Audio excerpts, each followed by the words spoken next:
Hello dear students, how are you? Hope you are doing good. My name is Shraddha Gupta and today we are going to do a chapter number 27 from your social science book. So chapter का नाम क्या है? Chapter का नाम है कॉन्फ्रंटिंग marginalisation. Means कैसे marginalisation का हमने सामना किया, कैसे हम इससे निकल पाए हैं, उस बारे में पढ़ेंगे। तो शुरू करें अपने चैप्टर को। चलिए, सबसे पहले the Adivasi, Dalit, Muslim, women and other marginalised groups argue that simply by being a citizen of democratic they possess the equal right.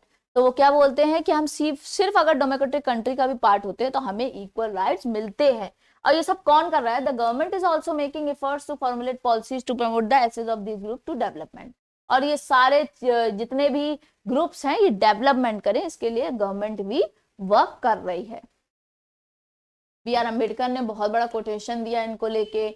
Kabir brings out the powerful idea of equality. तो कबीर ने भी equality का valuing the work, हमें work को value करना है कि women क्या करती हैं, ये सब हमें ये नहीं करना है, अरे ये तो घड़ा बनाता है, हमें ये नहीं लाना है, वो भी उसका वर्क है, हमें उसको भी इक्वल वैल्यू देनी है।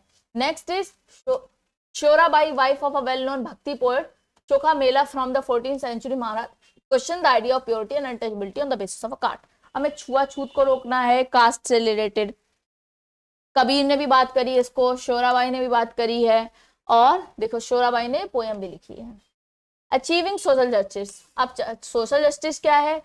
In 21st century, the marginalized group themselves have a common forward to demand their constitutional right. In reality, they have drawn the fundamental rights in two ways. तो दो तरीके से fundamental rights को बनाया गया है। They have forced the government to recognize the injustice done to them. सबसे पहले उन्होंने क्या किया है कि जो हमारे साथ गलत हो रहा है उसको आप देखिए।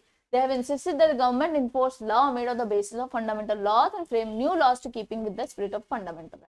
और उन्होंने क्या किया? उन्होंने गवर्नमेंट को बताया या तो फंडामेंटल राइट के अकॉर्डिंग लॉ बनाओ, और या तो लॉ ही ऐसे बनाओ जिनमें फंडामेंटल राइट हो।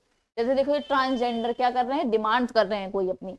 Constitutional provision relating to social justice. अब कॉन्स्टिट्यूशन के क्या प्रोविजन है जो सोशल जस्टिस से रिलेटेड है? जैसे fundamental rights provided every citizen by the constitution can be translated into laws to protect group from the continuous exploitation. Exploitation बचने के लिए फंडामेंटल राइट हर सिटीजन को दिए गए हैं और वो इक्वली सब में बराबर बटे हुए हैं। Constitutional provisions for SC and ST. अब क्या कॉन्स्टिट्यूशनल प्रोविजंस है जो एससी और एसटी के लिए हैं? तो आर्टिकल 15 बताता है कि डिस्क्रिमिनेशन नहीं हो सकता, ना तो रिलीजन में, ना कास्ट में, ना सेक्स में, ना प्लेस ऑफ बर्थ में। किसी भी तरीके से आप किसी से भी डिस्क्रिमिनेशन नहीं करेंगे, ये आर्टिकल 15 बता रहा है। आर्टिकल 70 बताता है कि अनटचेबिलिटी को बिल्कुल हटा देना है।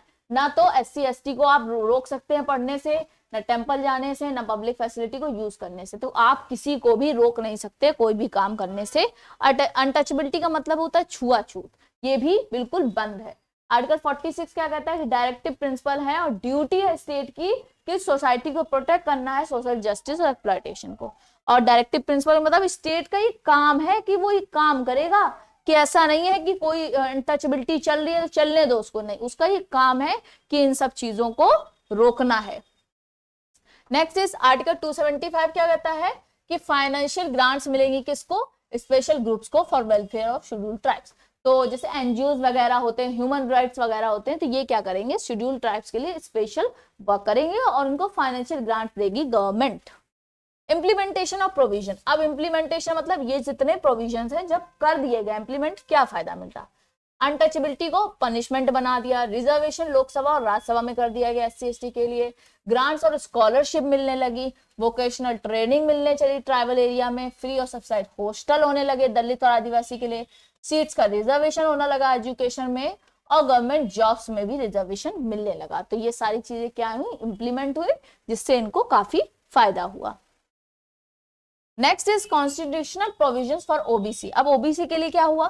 तो Indian constitution under article 341, 342 and 316(4) makes provision for the welfare of OBC. तो Kaka Kalelkar identify the socially educationally backward other than SC ST suggested ways to improve their condition. तो क्या किया? एससी एसटी के अलावा एक और भी क्लास थी जो मतलब पैसे से बहुत कमजोर थी, तो उनको पैसे से, पढ़ाई से, तो उनको किसने किया? काका केलकर ने आइडेंटिफाई किया, उनको ओबीसी नाम रखा। मंडल कमीशन ने क्या करा? फिर ओबीसी के लिए एक नई रिपोर्ट बनाई और उन्हें रिजर्वेशन वगैरह, स्कॉलरशिप वगैरह भी दिलाई।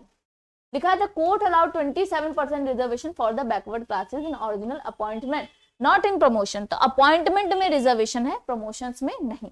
Accept the creamy layer of the backward classes, तो क्रीमी लेयर को ये कुछ फायदा नहीं है।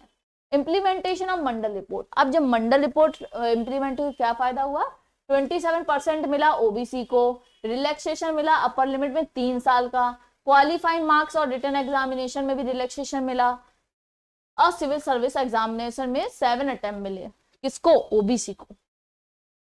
Constitutional provisions for minority, minority के लिए क्या है, क्या बनाए गए हैं, जो बिल्कुल ही मतलब ना एससी है ना एसटी है ना ओबीसी है, माइनॉरिटीज है, बहुत कम है गिनती में। तो आर्टिकल 29 कल्चरल और educational right state that citizen living any part of country with the right to preserve and practice, तो सबसे पहले राइट क्या दिया गया, वो किसी भी पार्ट में रह सकते हैं, कोई भी प्रैक्टिस कर सकते हैं रिलीजन, और चाहे लैंग्वेज हो चाहे कुछ भी हो, वो उनका राइट है। आर्टिकल 30 क्या कहता है कि सारी माइनॉरिटीज को किसी भी एजुकेशनल इंस्टीट्यूशन में पढ़ने का पूरा चॉइस है, वो कहीं भी पढ़ सकते हैं। आर्टिकल 350A क्या कह रहा है कि state to educate facilities for instruction mother tongue at the primary level, और स्टेट को ऐसा बनाना चाहिए कि प्राइमरी लेवल में मदर टंग में ही बात हो ताकि किसी को प्रॉब्लम ना है। SC/ST प्रिवेंशन ऑफ एरिस्टोक्रेटिस एक्ट, अब एक्ट क्या है SC/ST के लिए, the number of Dalit groups told that the government had untouchability was still being practiced in most heinous way, तो उन्होंने बताया कि अनटचेबिलिटी अभी भी गवर्नमेंट इतना कुछ कर रही है, फिर भी चल रही है, और बहुत ही गंदे तरीके से क्या कर रही है, पावरफुल कास्ट क्या कर रही है, मार रही हैं और जबरदस्ती कास्ट वाली ड्यूटी करा रही। मीन्स जैसे आपने सुना होगा 4 तरीके के वर्ग होते थे, ब्राह्मण, क्षत्रिय, वैश्य, शूद्र, तो मतलब जो जिसका वर्ग था उससे जबरदस्ती वो काम कराया जा रहा है, पर एक्चुअल में वो जबकि करना नहीं चाह रहा है। जैसे सबसे पहले क्या देखेंगे, the act distinguishes several level of crimes, बहुत सारे crime. The fourth member of a scheduled caste has to drink और eat an edible organs substance, अब उसका मन नहीं है किसी नॉन वेज को खाने का, नॉन मीट को खाने का, लेकिन उसे जबरदस्ती खिलाया जा रहा है। दूसरी चीज, उसके कपड़े उतरवाए जा रहे हैं, उसको मतलब नेकेड करके परेड निकाली जा रही है, उसका चेहरा कालिक से पोत दिया जा रहा है। मान लीजिए कोई मतलब लोअर कास्ट का बंदा है और उसने मान लीजिए पढ़ाई लिखाई करके वो डॉक्टर बन गया और गांव में आ गया, तो गांव के लोग उसके साथ बिहेव आज भी वैसे ही कर रहे हैं जैसे कि पहले करते थे लोअर कास्ट के लोग। जैसे अनटचेबिलिटी भी चल रही है, उसे जबरदस्ती कुछ ऊट पटांग खिला रहे हैं, वो नहीं खाता है तब भी, और उसको कभी नेकड़ करके, कभी उसके फेस पे कालिक पोत के, जैसे आपने पुरानी मूवीज में देखा भी होगा। आजकल वैसे कुछ गाँव रह गए हैं ऐसे जिनमें आज भी ऐसा चल रहा है, वरना गवर्नमेंट हर कोने में जाके सब कुछ ठीक कर चुकी है।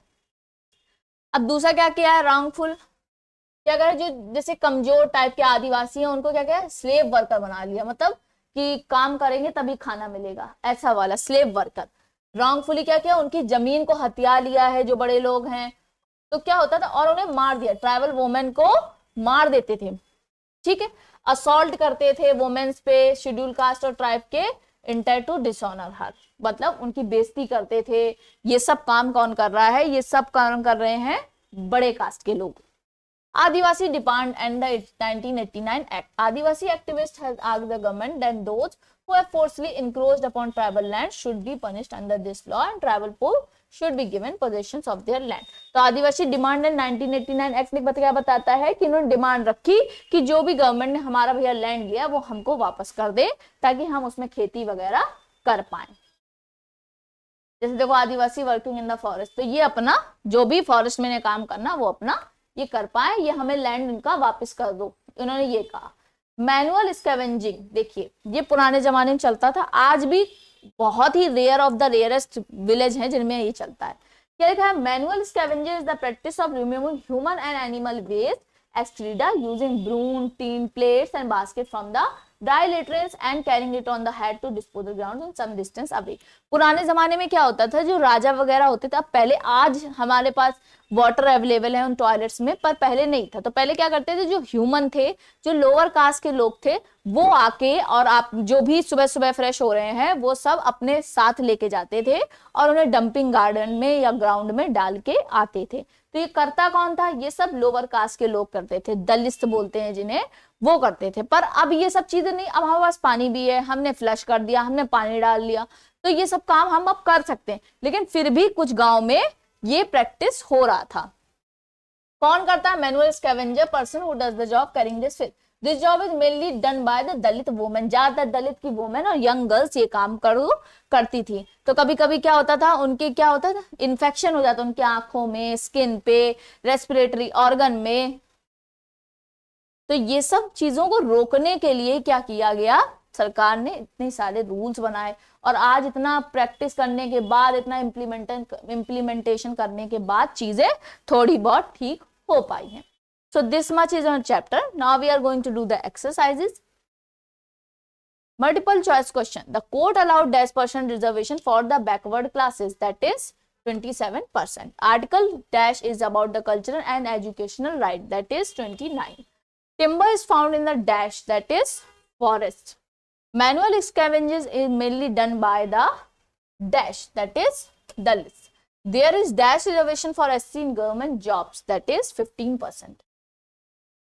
Fill in the blank. In politics, we have equality. In social and economic life, we have inequality.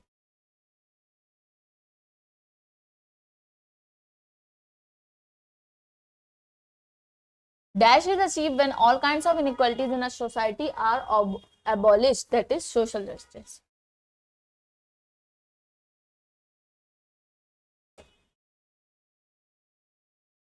Dash recommended 27% reservation for OBCs in government services, that is Mandal Commission.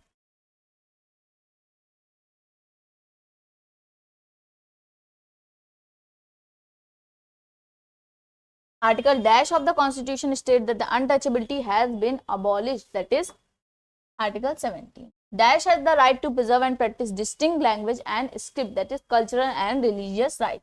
So cultural and religious right. Write T for true and F for false statement. The practice of a manual scavenger does not exist nowadays. False. 27 seats are reserved for other backward class in government jobs. True. Grants and scholarships are given to students of SC, ST. True. Creamy layer is economically weaker section among OBC. False. Minorities include regional and lingual groups. True. Next is your define the following terms. Creamy layer क्या है, वो back OBC की वो का है जो financially week नहीं है.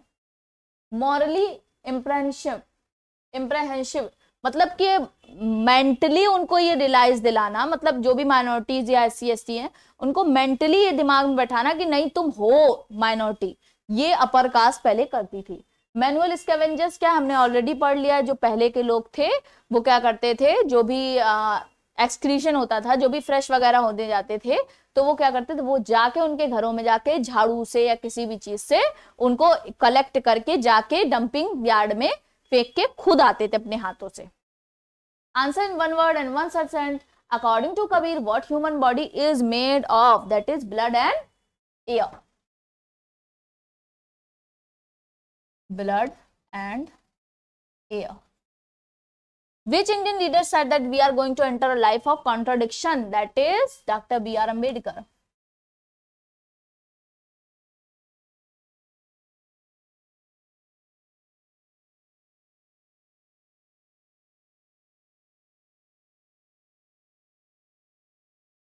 Which article of a constitution says that no citizen of India shall be discriminated? That is Article 15.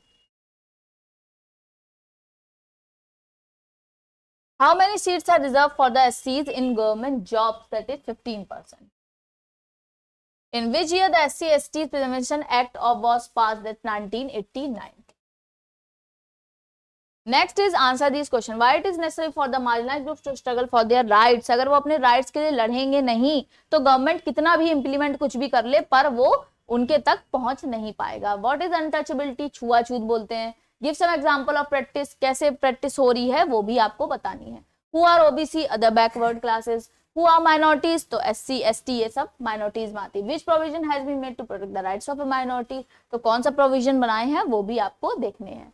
Why should marginalized group be given reservation? क्यों ग्रुप रिजर्वेशन दिया? ताकि वो कुछ ग्रो करें पढ़ाई में भी, हर तरीके से. Why were the views of Dr. Ambedkar about the equality in Indian society for 26 January 1950? तो उनके क्या व्यूज थे इक्वालिटी को लेके? क्योंकि देखो अगर सोसाइटी में इक्वालिटी होगी तभी सोशल जस्टिस होगा, तभी सोशल जस्टिस होगा तभी वो एक साथ बढ़ सकेगी.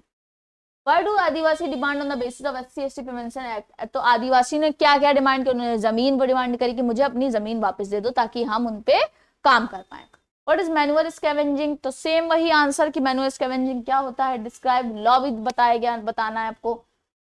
Answer this question in detail. What are the constitutional provisions of safeguarding the interest of the scheduled caste and the scheduled tribe? तो कौन कौन से प्रोविजन बनाए गए हैं, कौन कौन से आर्टिकल जो हमने अभी देखे थे वो सब आपको डिस्कस करने हैं, लिखने। Given account of provisions of SC ST prevention, तो सेम वही प्रोविजंस बताने हैं कि SC ST प्रोविजंस करके, जैसे वो मैनुअल स्कैवेंजिंग हटाई गई थी, ये सब आपको डिस्कस करना है। So this much is in the chapter. Bye bye. Take care. Meet you soon in my next video.